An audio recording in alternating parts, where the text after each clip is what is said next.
बोलो दुर्गे माते की जय। तीसरी माता चंद्रघंटा। नवरात्रि के 9 दिनों में माँ दुर्गा के 9 रूपों की पूजा की जाती है और नवरात्रि के तीसरे दिन माता चंद्रघंटा की पूजा का विशेष महत्व होता है। यह दिन साधकों के लिए विशेष फलदायी माना जाता है। माता चंद्रघंटा का रूप सौम्य, शांति और साहस का प्रतीक है। उनके मस्तक पर घंटे के आकार का अर्धचंद्र विराजित होता है, इसी कारण उन्हें चंद्रघंटा कहा जाता है। उनकी उपासना से साधक को शांति और कष्टों से मुक्ति प्राप्त होती है। यह रूप भक्तों को भयंकर कष्टों से और बाधाओं से मुक्ति दिलाने वाला होता है।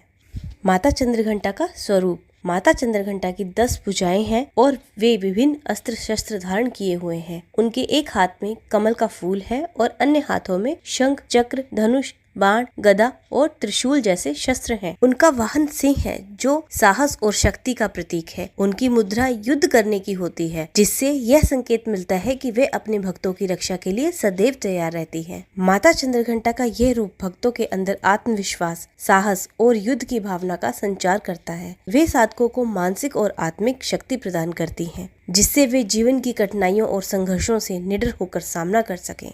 चंद्रघंटा माँ की व्रत कथा। एक समय की बात है कि एक राजा की रानी को संतान प्राप्ति नहीं हो रही थी।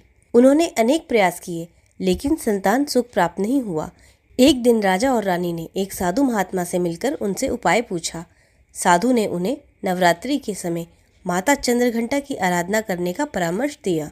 राजा और रानी ने साधु के निर्देशानुसार नवरात्रि के तीसरे दिन माता चंद्रघंटा की कठोर तपस्या और व्रत किया। उन्होंने पूरे विधि विधान से माता की पूजा की और श्रद्धा पूर्वक माता का ध्यान किया। उनकी पूजा और भक्ति से प्रसन्न होकर माता चंद्रघंटा ने उन्हें आशीर्वाद दिया कि उन्हें शीघ्र ही संतान सुख की प्राप्ति होगी। माता के आशीर्वाद से रानी को एक सुंदर तेजस्वी पुत्री की प्राप्ति हुई। राजा और रानी ने माता चंद्रघंटा का धन्यवाद किया और प्रतिवर्ष नवरात्रि में माता का व्रत और पूजन करते रहे। इस कथा के माध्यम से ये पता चलता है कि जो व्यक्ति श्रद्धा और भक्ति के साथ माता चंद्रघंटा की पूजा और व्रत करता है, उसकी सभी मनोकामनाएं पूर्ण होती हैं और जीवन के सभी कष्ट समाप्त हो जाते हैं। माता चंद्रघंटा की पूजा विधि सरल होते हुए भी अत्यंत प्रभावशाली मानी जाती है। अगर पूजा विधि में ध्यान और निष्ठा का समर्पण हो तो माता प्रसन्न होकर साधक के सभी कष्टों को हर लेती है। नवरात्रि के तीसरे दिन चंद्रघंटा माता की पूजा विधि। प्रातःकाल उठकर स्नान करें और स्वच्छ वस्त्र धारण करें। माता चंद्रघंटा की प्रतिमा या चित्र को साफ स्थान पर स्थापित करें। पूजन के लिए शुद्ध जल, दुर्वा, पंचामृत, धूप, दीप, फूल, लाल वस्त्र, चंदन, रोली, अक्षत और मिठाई का प्रबंध करें। माता का ध्यान करें और आवाहन करें। चंद्रघंटा माता का मंत्र करें। ओम देवी चंद्रघंटाय नमः। इस मंत्र का जाप करते हुए माता का ध्यान करें और आवाहन करें। उनके चरणों में पुष्प अर्पित करें और उनसे अपने मन की शांति और जीवन की कठिनाइयों की मुक्ति प्रार्थना करें। पूजा के अंत में माता चंद्रघंटा को फल, मिठाई और नैवेद्य का भोग लगाएं और प्रसाद सब भक्तों में वितरित करें। नवरात्रि के तीसरे दिन माता चंद्रघंटा की व्रत कथा सुनना और सुनाना अति शुभ और लाभकारी माना जाता है। इस व्रत कथा के श्रवण से व्रती को पुण्य की प्राप्ति होती है। उसके जीवन के सभी दुख दर्द दूर हो जाते हैं। माता चंद्रघंटा की उपासना से हमें साहस और आत्मबल की प्राप्ति होती है।